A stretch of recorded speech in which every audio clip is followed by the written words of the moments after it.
Bonjour, dans cette petite vidéo, je vais vous proposer, vous présenter un petit peu une bibliographie qui est en fait ma bibliographie, mes livres, ma bibliothèque, sur la thématique du changement de soi et de la transformation. Donc parmi ces livres, il y en a qui sont pas d'une grande littérature, pas forcément très bien écrits, où ça se répète. Et moi, je trouve que ce sont ceux-là les plus efficaces, puisque en fait, on les lit et on les a imprimés. C'est comme une séance d'hypnose, et on a les mots-clés qui reviennent, des synonymes de ces mots-clés qui reviennent, et on sort du livre et c'est pas tellement au mental que ça s'adresse, ni à notre sens de l'esthétique littéraire, mais c'est juste, on ressort, c'était des phrases claires, des mots-clés et en fait on est prêt à appliquer quelque part. Donc moi, le premier que je trouve mais vraiment accessible à tous et en même temps toujours bon à relire, euh, demandez et vous recevrez. Alors rien que le titre, j'ai envie de dire, dans les livres que je vais vous proposer, il y en a en fait, j'ai envie de dire, rien que le titre peut être suffisant. On n'a pas toujours besoin d'ouvrir le livre. Pourquoi est-ce que je vous dis ça? Parce que voilà, demandez et vous recevrez. Moi, je sais que ça a changé ma vie. Le fait de comprendre que, en réalité, ce que j'obtenais dans ma vie, eh bien, c'était quelque part des choses que j'avais demandées, entre guillemets. À qui on demande, dans ma vision des choses, en fait, on demande à l'univers, on demande à Dieu, on demande à son guide intérieur, vous appelez ça comme vous voulez, mais nos pensées sont comme des prières dont on n'a pas toujours conscience. Le fait de poser notre conscience sur ces pensées, eh bien, c'est pareil, c'est un peu de l'hypnose, nos pensées. C'est de l'auto-hypnose. En fait, on se convainc chaque jour de notre réalité, de nos croyances, de la façon dont nous interprétons ce qui nous arrive. Bien sûr, il y a des choses qu'on ne peut pas maîtriser, on est d'accord. Il y a des choses sur lesquelles on n'a pas de prise. Donc, bah, par rapport à ça, c'est apprendre à lâcher prise et à accepter, à être dans l'acceptation. Et puis, bah, les choses qu'on peut changer, il faut apprendre à rentrer dans l'action, mais dans la bonne action, pas une action précipitée, ni une action qui ne nous correspond pas. Rester cohérent avec ce qu'on est et pour trouver la bonne action pour chacun. Et donc, en fait, quand j'ai compris, moi, personnellement, que les situations qui me convenaient et les situations qui ne me convenaient pas dans ma vie, quelque part, je les avais créées. C'est qu'à un moment donné, dans un contexte donné que je ne maîtrisais pas, eh bien, j'avais dit oui à certaines choses, j'avais dit non à d'autres choses. Et je ne m'étais pas forcément imaginé d'autres situations, je m'étais empêchée d'imaginer quelque chose qui pourrait mieux me convenir. Et le jour où j'ai compris que ben, je pouvais avoir une prise là-dessus et le changer, eh bien, ça a changé ma vie. Demander et vous recevrez, c'est apprendre à demander une autre réalité dans sa vie. Ça nous permet de transformer nos croyances et du coup d'attirer d'autres situations. Donc, on peut appeler ça la loi de l'attraction. On attire des situations. Donc, eh ben, on va forcément agir sur nos pensées et on va forcément agir sur l'énergie qu'on dégage. Donc ça, c'est peut-être moins visible, mais pour moi, maintenant, ça devient extrêmement concret. Mais vraiment, nos pensées récurrentes les plus fortes, celles où on y met le plus d'intention, de puissance, de croyance, voilà, eh bien, elles vont créer notre réalité. Ça ne veut pas dire qu'il ne faut pas s'autoriser à avoir des pensées négatives, parce que ben, c'est important d'exprimer et de constater aussi le négatif. Mais c'est sur quoi je vais consacrer beaucoup de mon énergie et sur quoi je vais poser le projecteur dans la plupart de mon temps dans ma vie. Et ça va vraiment changer tout. Et vraiment, quand on fait un vœu, on dit faire un vœu pour le nouvel an ou bien dans des occasions particulières ou quand on voit une étoile filante. Et bien des vœux, en fait, on en fait chaque jour sans s'en rendre compte. Et c'est là que je vous amène sur un autre titre, puisque vous pouvez lire le livre, mais rien que le titre est inspirant. La puissance de la pensée. Pareil, moi, je me souviens, c'est un des premiers livres vraiment qui a changé ma façon d'être au monde, ma façon de considérer les choses. Donc, Swami Shivananda, donc moi, c'est l'école dans laquelle j'ai fait ma formation de yoga, la première en tout cas, et qui m'a beaucoup, beaucoup marqué. Et en fait, Swami Shivananda, il a écrit beaucoup, beaucoup de livres.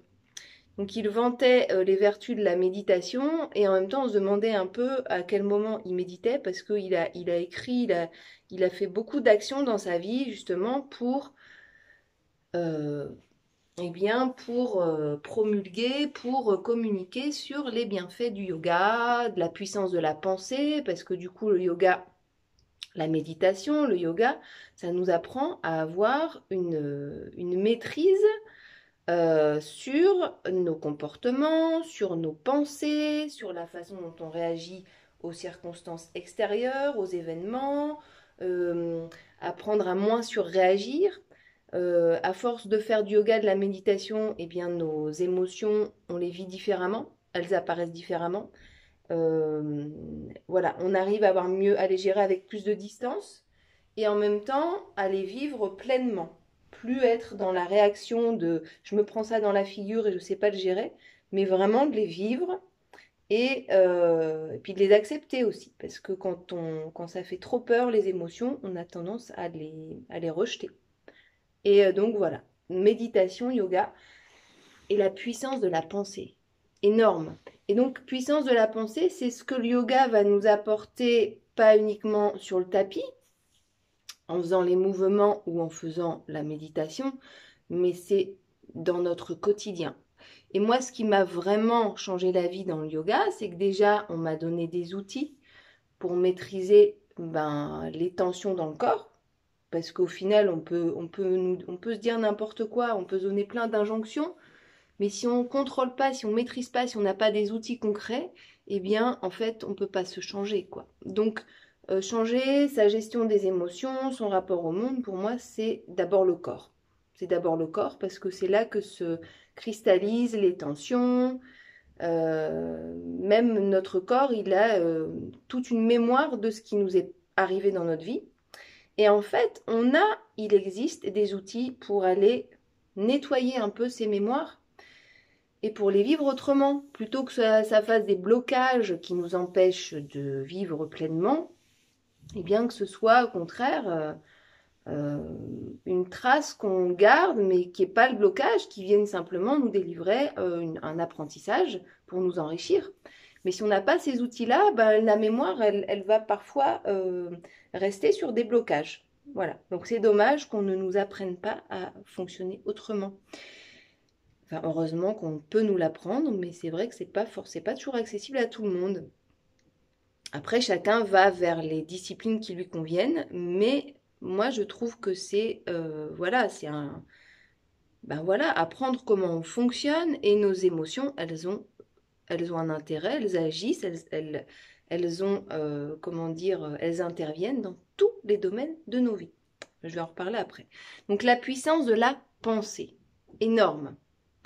Ce livre n'est pas super bien écrit, ça n'est pas un roman littéraire. Il se répète. Parfois, les considérations philosophiques, existentielles, spirituelles sont plus proches d'une vie de moine que de notre vie actuelle. Mais pour moi, c'est pas ça que je retiens. C'est, voilà, qu'est-ce que je peux, qu'est-ce qui se passe quand je prends conscience des actions dans la réalité, de ma pensée, des conséquences dans le réel, dans le concret de ma pensée. C'est ça que je retiens. Donc voilà, après, ça c'est moi, c'est ma sensibilité. Peut-être que vous, d'autres livres, vous parleront plus sur le sujet. Ensuite, se changer soi-même, pour moi, c'est également, voilà, technique de visualisation créatrice, Shakti Gawain, eh bien, c'est apprendre à imaginer autrement. Et c'est comprendre dans son mental que notre imagination, en fait, elle crée notre réalité aussi, elle participe à créer notre réalité. Donc quand on dit notre imagination, eh bien, voilà, c'est tout ce qui va générer des croyances. Et souvent, on n'a pas conscience de nos croyances. C'est à un moment donné un événement particulier, une réflexion, une autre façon de voir les choses qui va nous permettre de mettre le doigt sur nos croyances. Et ben, des fois, on peut même se poser la question, comment ça se fait que dans ma vie, je génère toujours tel ou tel type de situation qui ne me convient pas? Eh bien, peut-être que j'ai une croyance qui me fait aller toujours, enfin, qui me fait penser que la réalité, c'est ça. Et en fait, dans notre vie, on va toujours vers les situations qui nous amènent à confirmer nos croyances. Donc si j'arrive à agir sur mes croyances, je vais agir également sur ma façon de construire ma vie et les situations que j'attire. Voilà, donc technique de visualisation créatrice, et c'est pour ça que moi je suis très attachée dans les méditations à l'aspect visuel, à l'aspect vision du futur, vision de mon intérieur, la façon dont je visualise la vie dans mon corps, eh bien, on s'en rend peut-être pas compte, mais on a tous une vision de ce qui se passe dans notre corps et ça interagit avec ce qui se passe dans notre corps. Si j'ai la croyance que ça circule pas bien, si j'ai la croyance que c'est sale à l'intérieur, eh bien, je vais générer des situations où je vais devenir malade, où je vais générer de la colère ou des émotions négatives parce que j'ai l'impression que c'est bloqué. Et en fait, quand on développe des visualisations, donc ça, j'ai d'autres livres là-dessus qui me servent un peu pour faire mes cours. Visualisation de mon intérieur qui circule, qui est nettoyé, qui est propre, etc. Eh bien, je vais influencer mon état de bien-être, mon état de santé, etc., etc. Alors, bon, on ne compte pas que là-dessus pour se guérir, j'insiste toujours là-dessus, parce qu'on peut nous faire dire ce qu'on n'a pas dit, mais c'est un accompagnement très puissant. D'accord? Donc le corps, il a besoin d'être soutenu par l'alimentation, par les produits qu'on estime voilà, être adéquats par rapport à une maladie, par rapport à un problème, en cas de problème, hein, je parle. Mais et même quand il n'y a pas de problème de maladie, eh bien, on a besoin de soutenir aussi le mental, le système énergétique et le système émotionnel, parce que ça va vraiment, ça va avec. Technique de visualisation créatrice. Et c'est pareil, je trouve que c'est écrit d'une façon assez simple, assez claire.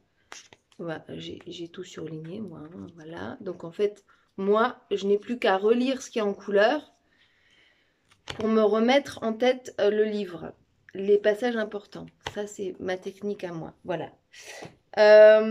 Ensuite, un livre qui, moi, m'inspire, en fait, c'est comme une Bible pour moi. Ça m'arrive souvent de feuilleter, enfin, je feuillette pas en fait. Je laisse le hasard me choisir une page et,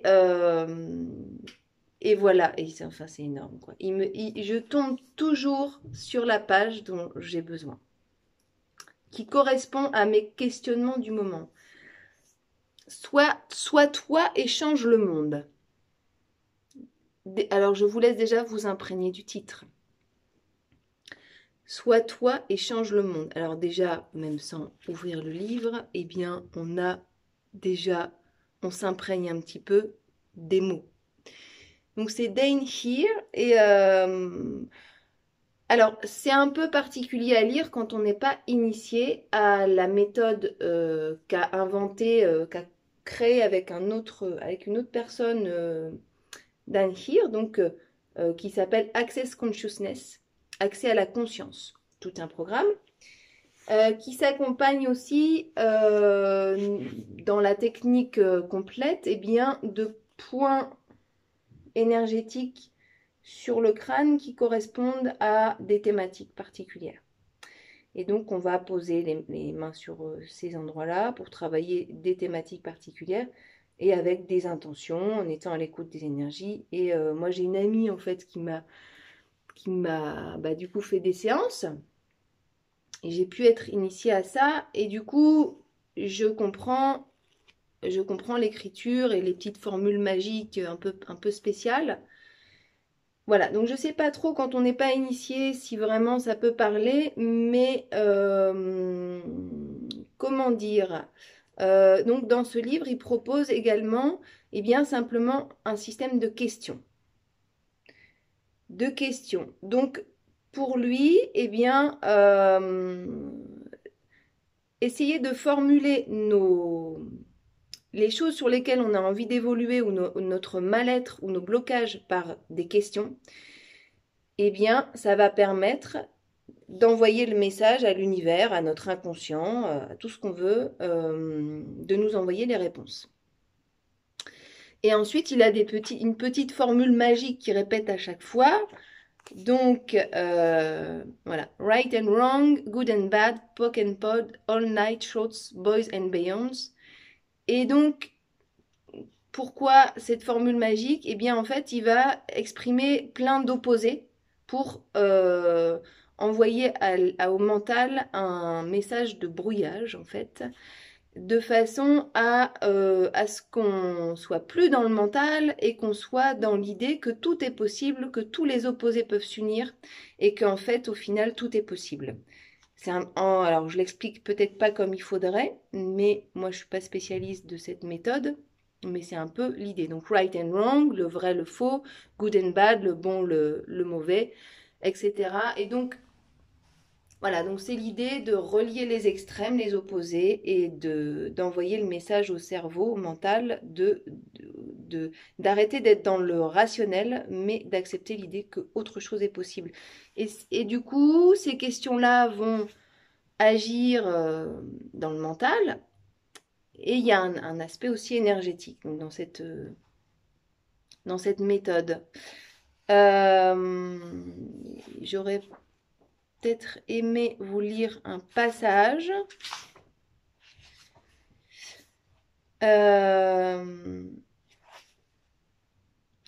Alors bon, c'est peut-être pas le plus évocateur, mais bon. Et si vous commenciez votre journée chaque matin en décréant et en détruisant toutes vos relations, dans une reconnaissance totale pour tout ce qui a pu se passer et tout ce qui est à venir. Pourquoi? Pour pouvoir constamment créer avec les gens avec qui vous êtes en relation, plutôt que de vous alourdir en traînant le passé. Donc cette idée que, eh bien, on pourrait détruire et recréer en fait chaque jour sans s'encombrer des croyances de la veille ou du passé plus lointain. Et donc souvent une phrase qui revient, c'est tout ce qui ne vous permet pas de voir cela apparaître dans votre vie avec une aisance totale, allez-vous le détruire et le décréer, s'il vous plaît. Right and wrong, good and bad, pog and pod, all night shows, boys and beyonds. Voilà. Alors bon, c'est peut-être pas évident de rentrer dedans comme ça, mais c'est énorme. Ce livre, il est énorme. Pour moi, c'est une Bible.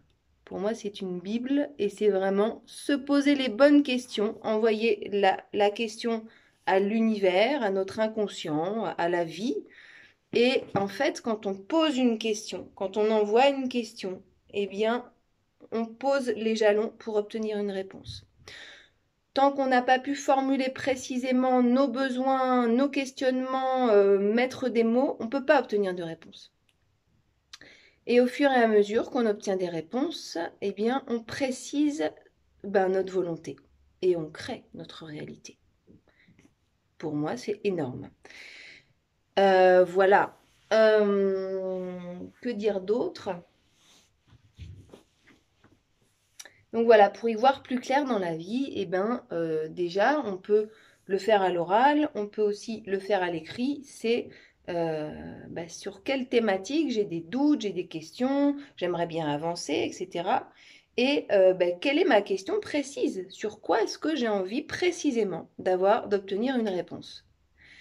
Et je pose la question, je formule ma question avec conscience et, et je suis prêt à recevoir, à voir les signes qui m'arrivent de la vie.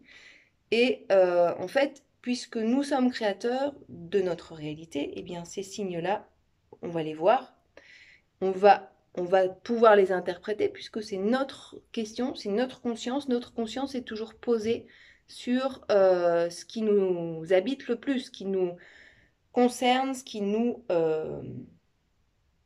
obsède un petit peu plus quotidiennement.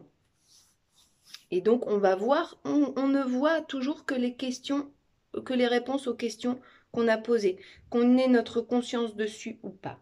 Donc si en plus je pose ma conscience dessus, eh bien vous imaginez comment ça accélère le phénomène et on développe du coup notre intuition. Alors je voulais vous présenter aussi un livre par rapport à l'intuition, ABC de la thérapie intuitive. Réalisez votre sagesse naturelle pour une santé et un bien-être de niveau optimal. Donc dans ce livre, on parle de l'intuition, on parle du coup de développer sa conscience du corps, être capable d'écouter un peu les messages intérieurs, mais aussi extérieurs, donc tout ce qu'on appelle des signes. Et comment est-ce que cette capacité de ressenti, de lecture un peu des signes et tout ça, va impacter notre santé énergétique et du coup notre santé émotionnelle, physique et spirituelle. Parce que tout ça, ça va toujours ensemble. Voilà, thérapie intuitive. Pareil, hein, ce livre, même rien que pour le titre, déjà on s'imprègne du titre, on est déjà plus riche, quoi. C'est déjà un chemin intérieur. Un autre livre que moi j'aime bien utiliser pour apprendre à connaître les correspondances émotionnelles, spirituelles du corps, des différentes parties du corps. Donc quand j'ai des douleurs, quand je me blesse, quand j'ai un ressenti particulier dans le corps, eh bien ça a une signification au niveau émotionnel, au niveau de là où j'en suis dans mon parcours de vie et au niveau de ce qui est en train de remonter pour moi aujourd'hui de mon émotionnel, de ma mémoire émotionnelle, de la mémoire du corps, et puis de ce que je suis prêt ou prête à travailler aujourd'hui. Moi, en tout cas, c'est mon interprétation personnelle. C'est-à-dire que on a plein de potentiels en nous qui sont exprimés ou pas dans le corps par des douleurs, par des sensations de bien-être, de libération, de blocage, etc. Mais ce qu'on ressent là, aujourd'hui, maintenant, eh bien, c'est ceux, pour moi, c'est ceux sur lesquels on est prêt, là, aujourd'hui, à poser notre conscience et à amener une évolution. Sinon, le corps, il ne fait pas remonter des douleurs, il ne fait pas remonter des sensations, il ne fait pas remonter des choses. Donc, c'est, voilà, qu'est-ce que mon inconscient envoie comme message à mon corps de dire là, tu as besoin, là, tu es prêt pour débloquer ça, pose-y ta conscience, pose-y ton mental, ton émotionnel, ta spiritualité, toutes tes intentions, ton énergie, tu la mets là-dessus et il va se passer des choses. Donc, c'est comment apprendre à partir d'une sensation agréable ou désagréable. Pour le coup, c'est plutôt des sensations désagréables. Eh bien, comment est-ce que je vais partir de ça pour transformer? Alors, encore une fois, ça ne guérit pas, ça ne suffit pas à guérir dans l'immédiat. Il faut également prendre soin du corps physique avec des produits de votre choix, adaptés, adéquats. Et ensuite, et en même temps, mener une réflexion, un cheminement au niveau de la signification, voilà, dans votre chemin de vie de ce qui vous arrive. Le grand dictionnaire des malaises et des maladies de Jacques Martel. Voilà, énorme aussi ce livre. C'est comment autonomiser mes problèmes quotidiens en fait. Gros problèmes, petits problèmes. Et c'est aussi reprendre son pouvoir. Parce que si je subis mes problèmes et que j'estime que ben, chaque problème de santé, c'est le médecin qui en est responsable, ça veut dire que ben, moi, je me déresponsabilise de mon corps, de mon énergie, de mes problèmes physiques, mentaux, etc. Et je délègue eh bien, ce pouvoir au médecin. Donc, il faut reconnaître le besoin d'aide que l'on a, se faire aider par rapport à nos problèmes physiques, émotionnels, euh, de maladies, etc. Mais il faut faire sa part, comme c'est pareil que pour l'écologie finalement. Il faut faire sa part. Et si j'apporte pas de conscience dans ce qui se passe dans mon corps, eh bien, ben, je vais pas soutenir mon corps. Et ce qui fait que ben, il y a des problèmes qui vont revenir, ou peut-être des petits problèmes que je ne vois pas, qui vont s'accumuler et qui vont un jour devenir graves. Et en fait, si on guérit le corps, mais qu'on n'a pas fait le travail sur le mental et sur l'émotionnel, en tout cas, engager et commencer un travail là-dessus, sur le symbolisme, sur qu'est-ce que ça vient faire ce problème-là dans ma vie, sur quelle interrogation ça vient m'amener, eh bien, le problème, il va revenir sous d'autres formes, parce qu'on n'a pas cherché à faire travailler le fond, le, le message, l'énergétique, le symbolique, l'émotionnel, ce tout, et le spirituel. Donc, très très important. Alors moi, un livre peut-être moins accessible, alors avec tous mes petits papiers là. Le corps révélé, mémoire, émotion, énergie. Régis Bellamiche et Chantal Deravin. Les clés de la reprogrammation. Alors, c'est un peu conceptuel, voilà. Mais c'est pareil, ça vient reprendre un peu les différentes parties du corps et expliquer un peu les correspondances symboliques, émotionnelles et énergétiques. Et avec des exercices à faire pour débloquer un peu les différentes parties du corps par rapport à leur symbolique, par rapport à ce que j'y ressens, etc., etc. Et enfin, pour moi, c'est vraiment très, très intéressant. Donc, on va apporter des petites phrases d'autosuggestion qu'on va se répéter en même temps qu'on va faire un travail sur une partie du corps. Donc, par exemple, il y a un exercice où on va venir stimuler le thymus en tapotant et en répétant des phrases. Voilà, donc lier quelque chose qui est de l'ordre du mental, de la parole, qui est créatrice aussi, la parole, et qui va agir sur l'énergétique, sur l'émotionnel, sur l'inconscient. Donc voilà, pour résumer un peu. Alors ça va être moins accessible si on s'est pas déjà un peu intéressé à l'énergétique. Mais je vous le montre quand même, ça peut être inspirant. Moi, j'aime bien aussi les cartes. Je trouve que ça permet de faire un travail sur soi. Ici, j'ai les cartes du corps. Pardon. Les cartes du corps. Et donc, on va tirer une carte. Je ne sais pas ce qui va me venir comme carte.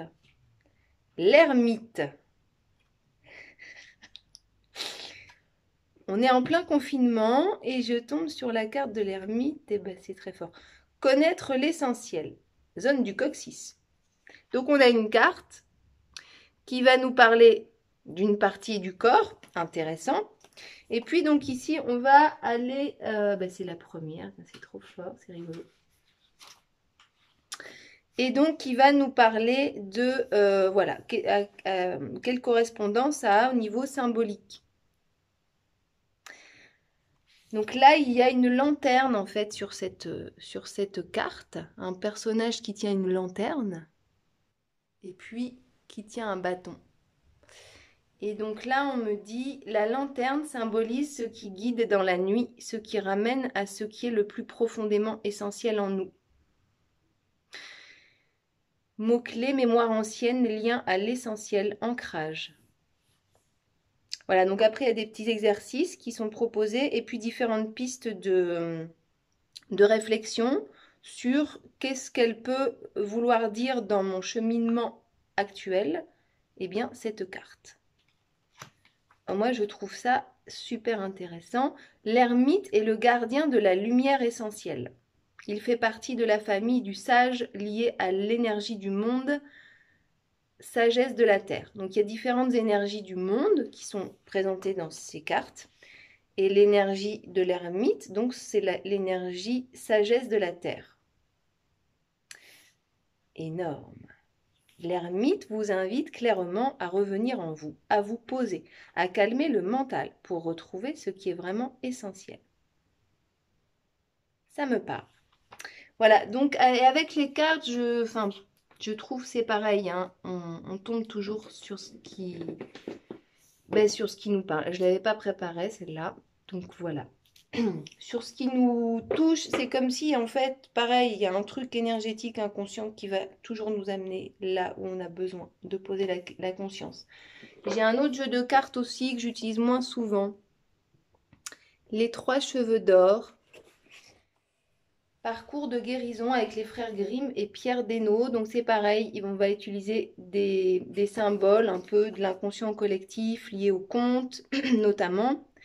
Et c'est pas mal aussi de symboles voilà, qui vont peut-être rejoindre un petit peu Jung et puis qui vont nous proposer donc visualisation, relaxation, accueil des émotions, dessin, collage, écriture créative, shiatsu ou mudra, sans tête, vision sans tête, geste conscient. Voilà, donc des petits exercices par rapport aux cartes qu'on va tirer. Voilà, voilà. Donc tout ça, c'est vraiment des livres qui, moi, enfin, c'est des révélations pour moi, quoi. Après, il y en a d'autres que je vais vous présenter beaucoup plus rapidement. Votre vie est un jeu quantique. Christian Bourrit. Très très simple à lire aussi. Et on le lit, on comprend quoi. Enfin, on le lit, on a intégré le truc. On est prêt à le vivre et à l'intégrer dans notre façon de vivre notre quotidien. C'est un livre hypnotique. On a les petits cahiers d'exercices. Ici, on a exercice de pleine conscience. Et puis, on peut tenir son petit journal et avoir des petits exercices et puis prendre des notes. C'est assez clair, ça peut être pas mal pour les enfants ou pour les plus grands enfants, comme nous, quoi. Et on a aussi exercice pour cultiver sa joie de vivre au quotidien. Donc voilà, commence, répéter des petites phrases positives chaque jour. Quelles sont les choses qu'on peut faire peut-être tous les soirs, et faire un point sur 3 choses positives dans notre journée, ou bien s'accorder un temps chaque jour pour faire quelque chose qui nous plaît, apprendre à sentir aussi quand on est en débordement et tout ça, et apporter des solutions à ça, des réponses. Donc ça, c'est très simple aussi. On va avoir l'éducation émotionnelle de la maternelle au lycée. Alors bon, évidemment, c'est dans un cadre, c'est annoncé dans un cadre scolaire, mais c'est pas obligé que ce soit à l'école. Donc plein d'exercices sur la gestion des émotions. Et comme je disais tout à l'heure, les émotions, moi quand j'arrive dans des établissements ou dans des endroits où on ne m'attend pas, par exemple dans les écoles ou bien maisons d'insertion, où moi on m'a demandé de venir faire une séance gestion des émotions, mais les gens, c'est pas une demande des gens en fait, hein. Les groupes que j'ai, donc quand on arrive et qu'on prononce le mot émotion, souvent les gens commencent à me répondre en me parlant de leur vie de couple, de leurs histoires de cœur, ce qui est extraordinaire et qui fait partie des émotions, mais en réalité, les émotions, ça concerne absolument tous les domaines de notre vie. Donc à l'école, on va focaliser un peu plus sur développer son attention, sa concentration, avec la respiration, avec le dialogue intérieur, avec le développement de la confiance en soi. Mais on va aussi, ça va avoir aussi un impact sur nos relations avec les autres, avec nos proches, dans notre couple, si on est en couple ou dans nos rencontres amoureuses, mais également, alors nos amis, et également ben, des gens qu'on va rencontrer au travail, si on assiste à des réunions, prise de parole devant des gens, comment s'adresser aux gens de façon générale en fonction des relations qu'on a avec eux. Euh, donc ça va vraiment agir à tous les niveaux. Pareil, gestion des conflits. Émotion, gestion des conflits, c'est lié. Donc, si je m'aperçois que, bah, tiens, j'étais dans pas mal de situations où j'étais dans des conflits, où là, je suis dans un conflit qui est très dur à vivre pour moi, ça m'impacte beaucoup, je ne sais pas comment y réagir, je me sens impuissant, ou j'ai des réactions qui ne me plaisent pas, j'aime pas comment je réagis dans certaines situations, ce qui peut tous nous arriver à un moment donné, eh bien, comment est-ce que je peux trouver des clés pour sortir de certaines impasses, pour être moins dans le conflit, être moins dans la réaction, pour gérer ma colère, pour apprendre à me faire respecter, à me faire entendre, euh, à ne pas accumuler des non-dits pour arriver à un moment donné à un conflit larvé, à quelque chose de lourd. Comment est-ce que je fais aussi pour accueillir ma colère? Qu'est-ce que j'en fais de cette énergie de colère qui vient me dire des choses? Et comment je fais pour la transformer en quelque chose de positif? Donc quand on a une colère qui nous obsède, parfois c'est aussi juste regarder la personne qui fait l'objet de la colère d'une autre façon. Et plutôt que de la voir comme une personne qui peut nous nuire, de la voir comme une victime de sa propre énergie de colère et de mauvaises intentions.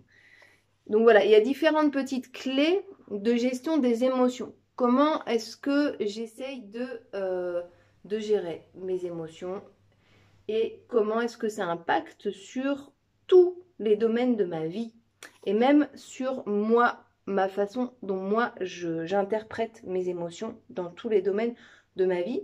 Mes émotions ou les événements qui m'arrivent, la façon dont je vais traiter ces informations-là, eh bien, si c'est en négatif, systématiquement, ça va faire que je vais rentrer dans cet événement ou cette chose avec un regard négatif. Donc, qu'est-ce qui va en sortir avec une interprétation systématiquement négative? Il va en sortir du négatif. Si j'essaye d'y ajouter un peu de positif ou en tout cas de réalisme et par petites touches y amener du positif, eh ben, il va pouvoir à un moment donné amener de la lumière dans l'obscurité et arriver à quelque chose de plus lumineux, de plus positif.